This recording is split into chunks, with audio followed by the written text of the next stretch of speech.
पासवान अंतोगतवा आ गए बीजेपी के साथ और वो कह रहे हैं कि अब कमल खिलना बिहार में तय है, नीतीश कुमार जंगल राज की ओर चलेंगे। देखिए, आपको तो पहले ही हमने कहा था कि भाजपा के पास अब कोई नेतृत्व बचा नहीं और अंततोगतवा उनको चिराग पासवान के ही पास जाना पड़ा, जिनको आपने बेदखल किया था, घर से बाहर निकाला था, और फिर से जब आपके पास कोई मोहरा नहीं बचा तो फिर से अपने पुराने हनुमान को आप लेके आए हैं। तो साबित करता है ना कि बिहार बीजेपी के पास कोई नेतृत्व नहीं है। नहीं, उनके चाचा भी अभी उनका भरोसा नहीं कर रहे हैं, पशुपति पारा से भरोसा नहीं कर रहे, तो लगता है कि हाँ बीजेपी अब चिराग पासवान को आगे ला रही है, तो आपके लिए एक चुनौती होगी। नहीं, ये देखिए, उन लोग का पारिवारिक मामला, उस पर हम लोगों को नहीं जाना, पारिवारिक मामले में हम लोग नहीं जाना चाहते। लेकिन एक बात ये बता दीजिए कि आप बताइए पूरे बिहार बीजेपी में कौन ऐसे नेता थे?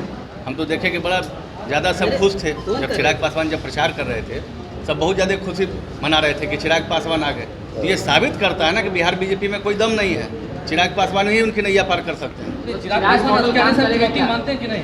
हम लोग कोई चुनौती नहीं मानते। जहां महागठबंधन की सरकार है, आपने देखा होगा 2015 में क्या हुआ था, और फिर 2024 और 2025 में हम लोग वैसे ही स्वीप हम लोग करने वाले हैं। वो तो कहते हैं कि जमुई जाके देखिए कितना काम हमने किया है, और जब काम हुआ तमाम बातों की देखिए, ये तो देखने की चीज़ है। कोई बोलता है तो कहे ना कि बोलने से पहले बोलने वाला को मुँह नहीं पकड़ा जा सकता है। लेकिन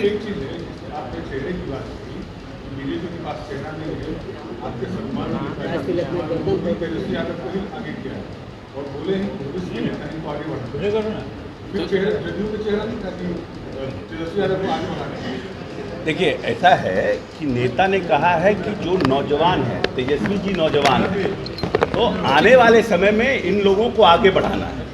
तो निश्चित रूप से तेजस्वी यादव के यंग हैं, लंबा भविष्य है, बड़ा पॉलिटिकल उनका पारी खेलने के उनके चांसेस हैं।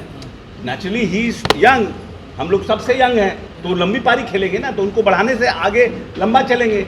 लेकिन जो सुमित जी कह रहे हैं, चिराग पासवान ने तो प्रूफ कर दिया ना कि जो जनता दल यूनाइटेड कहती थी कि जदयू को इस प्रदेश में मार्जिनाइज करने के लिए जिस तरह से भारतीय जनता पार्टी ने कुचक्र रचा था, उसका पटाक्षेप हो गया। हम तो बार बार कहते हैं कि चिराग पासवान जिस तरह से 2020 के चुनाव में जिस तरह से उन्होंने भारतीय जनता पार्टी के साथ मिलकर के जदयू को इस प्रदेश में मार्जिनाइज करने के लिए कुचक्र रचा था, उसका भाजपा के साथ जाने से ही पर्दाफाश हो गया कि ये पूरा मिलीजुली सरकार थी और मिलकर के इन्होंने नीतीश कुमार के लीडरशिप को मार्जिनाइज करने का प्रयास किया। और जो निर्णय हमारा है कि हम भाजपा को छोड़ करके जदयू के तरफ, आरजेडी के तरफ आए हैं, वो मेरा सही निर्णय है। तो वो कह रहे हैं कि बूढ़े हो गए, उनसे बिहार नहीं समझ रहा है।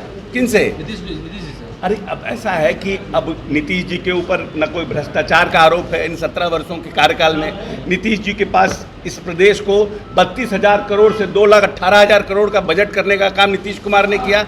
इस प्रदेश में मार्जिनलाइज जो था, SC ST, अति पिछड़ा, महिला, उनको राजनीतिक रूप से, सामाजिक रूप से, आर्थिक रूप से सशक्त करने का काम नीतीश कुमार ने किया। तो 17 वर्ष में बिहार का परिदृश्य बदला है।